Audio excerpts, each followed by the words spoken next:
ГКМБ азыр каалаган министрин, каалаган акимин камап атат. Бүгүнкү бийлик башында турган эки кишиге карап мыйзам жазып атасыңар. Мындай мыйзам Өзбекстанда, Тажикстанда жок.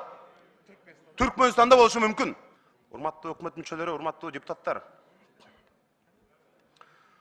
Бул мыйзам абдан чийки жана чоң кесепеттерге алып келе турган мыйзам. Реалдуу карайлы. Бул мыйзамда эмне деп жазылып турат? Азыркы болуп аткан реалдуу кош бийликти талашуу, же болбосо таасир талашуу, ошону мыйзамга жазып атышат. ГКМБ азыр каалаган министрин, каалаган акимин камап атат. Бул мыйзамда жазылып атат. ГКМБ камай албайт, менин уруксатым жок деп атат президент.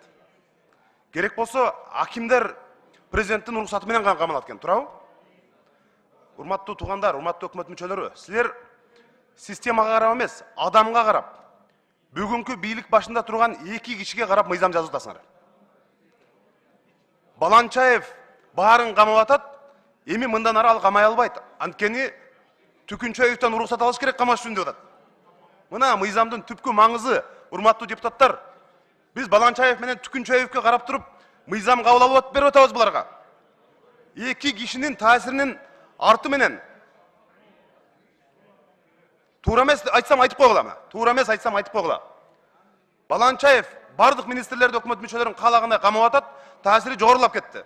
Эми ушул мыйзамды кабыл алып берсек, Түкүнчөевдөн уруксаты менен гана камалат.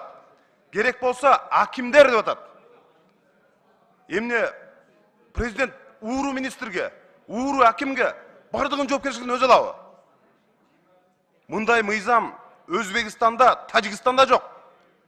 Түркмөнстанда болушу мүмкүн. Ошондуктан урматтуу депутаттар, биз мындай жол менен кетпешибиз керек. Адамдарга карап, адамдардын амбициясына карап мыйзам жазылбаш керек. Системага карап, түпкүлүктүү мамлекеттүүлүк үчүн системдүү